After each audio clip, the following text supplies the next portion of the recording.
Après avoir été le refuge de ceux qui, dans les années 70, aspiraient au retour à la nature entourée de chèvres et brebis, l'Ardèche, en raison d'une déprise agricole massive dans sa partie montagneuse, a également été le théâtre d'une explosion de sa population de sangliers. Ce phénomène a engendré pas mal de problèmes liés aux dégâts sur les différentes cultures agricoles. Les chasseurs se sont mobilisés afin de rendre sereines les relations entre eux et les agriculteurs. Cette évolution est particulièrement marquée, notamment sur l'ACA de Johannes Prunet, dirigé par Hervé Pinède, qui prend ses responsabilités en chassant activement le sanglier, sans pour autant lui faire la guerre. Nous voici donc face aux Alpes, sur un secteur très prisé des sangliers, qui ont tout de même été sérieusement clairsemés par une chasse assidue. Michel et André vont nous en dire plus. On chasse ici environ tous les week-ends et les jeudis. On se retrouve à une quinzaine de titulaires en moyenne pour un tableau d'environ 200 sangliers. Ici on a c'est plutôt des genêts sur le haut de la commune et après des ronces, des buissons sur les secteurs plus bas, plus proches du village. Voilà. Les jeunes c'est bien, on a une chasse ici qui est difficile. Bon, ici c'était pas les plus hauts postes, mais il y a des endroits, on met de 1 heure à 1 heure et demie pour monter se poster et on va dire 2 heures pour sortir un sanglier mort. Voilà, donc on est rodé, il nous faut des gens en forme, c'est pour ça qu'on a recruté M. André. Tout à fait. Bon, ben, ouais. On va essayer d'aller voir ailleurs s'il n'y a pas des sangliers parce qu'on n'a pas eu de chance. Là. Malgré que c'est un bon coin, ils ont pas mal trinqué déjà cette année. Là. Oui, on les a beaucoup secoués ici. Voilà. Il y a tué une quarantaine de sangliers sur ce secteur Voilà. cette année. Il est fatigué, bon. Mais bon, c'est un bon grenier pour les sangliers parce que tout autour il n'y a que des châtaigniers. Donc ils sont mangés les châtaignes et puis ils remontent après donc se coucher ici. Et s'il fait encore meilleur, ils montent beaucoup plus haut, là, dans la chambre du trot qu'on appelle. La grosse réserve à gibier, où on y va pas trop souvent pour éviter de trop les secouer.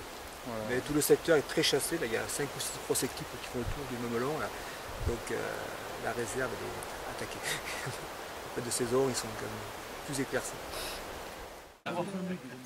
Non, on va pas. Et là, il faut tirer en face. Là, bon.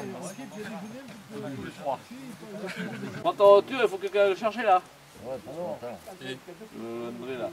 Il n'a pas dû entendre, hein. Il n'a pas entendu.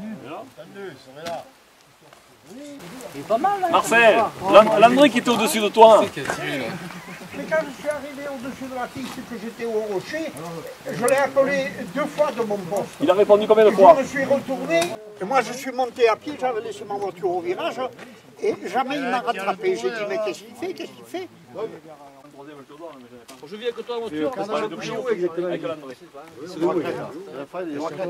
Et le Fred, ils sont partis, ils allaient par monter. Et on va le choper en bas. Donc là, c'est bon. Pour cette seconde attaque, nous aurons plus de chance, et les sangliers sont rapidement lancés par les chiens d'André.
Je suis posté face à une arête. Hervé, qui m'a laissé sa place habituelle, descend plus bas dans le ruisseau, près d'un grand pin. Très rapidement, j'entends un animal qui court sur le versant d'en face.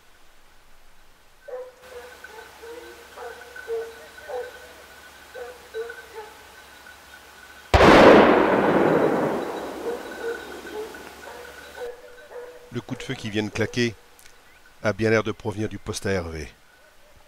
Il semblerait bien que la messe soit dite. André apparaît sur le sentier souvent emprunté par les sangliers.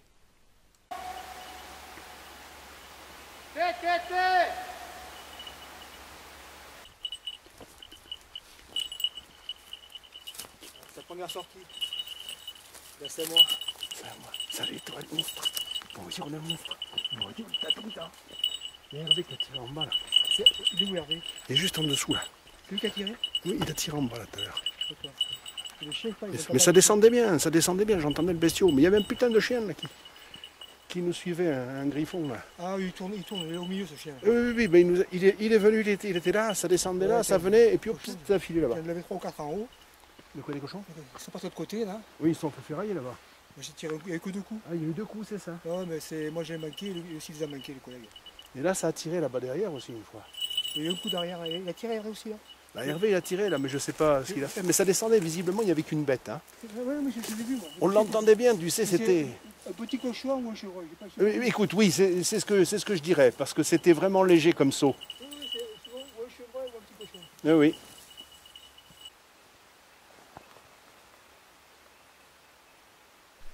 Infatigable, il vient d'aller aux nouvelles. En fait, le sanglier a été tiré au dernier poste bien plus bas que celui d'Hervé.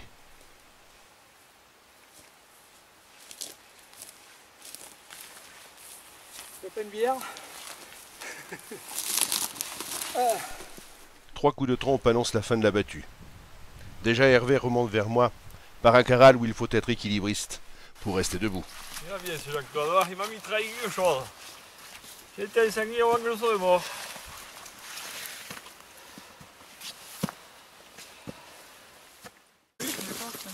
Oh non, on le verra aussi. Je n'arrivais pas à le mener. Oui, je sais pas, il le perdait, non? Santo le perdait. Même le chien de Testu, il n'arrivait pas à le mener. Il le menait bien, mais comme un pied vieux. Oh, attends, Que je lève. attends, il a... C'était combien, quel poids il faisait à peu près? Ah mais... Je te donne celui-là. T'es pas plein de tuer. Je le garderai bien, mais bon. Oh putain, qu'est-ce qu'il a fait?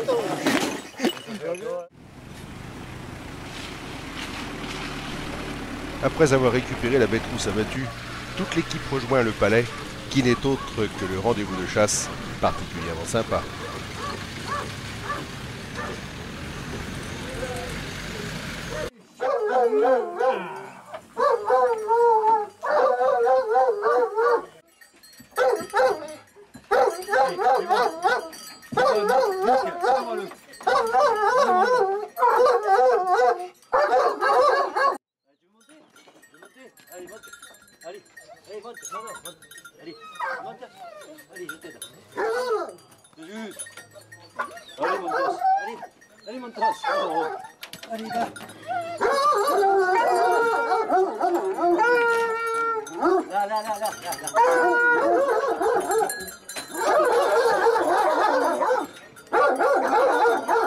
Arrêtez!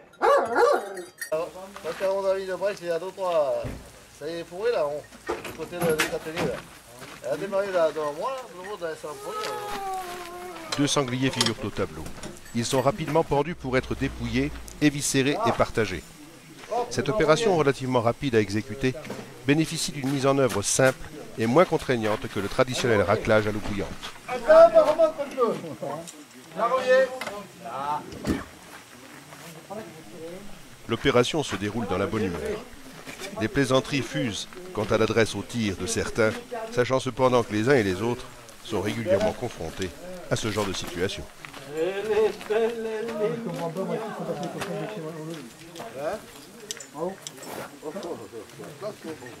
Toi, tu tires, mon héros, Oh, c'est immanquable ça. Quand il tire au départ, on est. Tu avais quand je tire pas. C'est pas l'aéron qui l'envoie après les chiens dans les chats. Non, on a peur ça. Le noir il était là, On a peur, hein. là, il y a on Tu noir. le trouves pas souvent.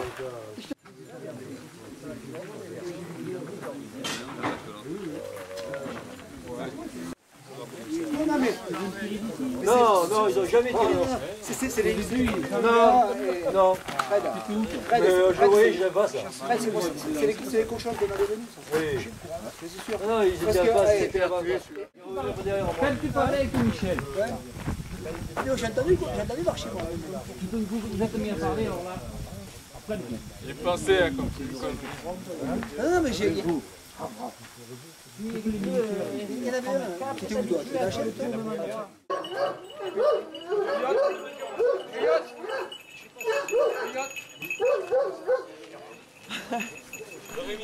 Maintenant, il se fait tard. J'ai 3 bonnes heures de route qui m'attendent. Malgré une invitation insistante à déguster les foies savamment préparés avec des oignons, je ne peux accepter de partager ces moments privilégiés. À présent, la route défile dans les phares de Montoy. La journée et ses moments forts défilent aussi dans ma tête. Et comme à chaque fois que je quitte une équipe, c'est avec un petit pincement au cœur que je mesure à quel point la chasse fédère les hommes.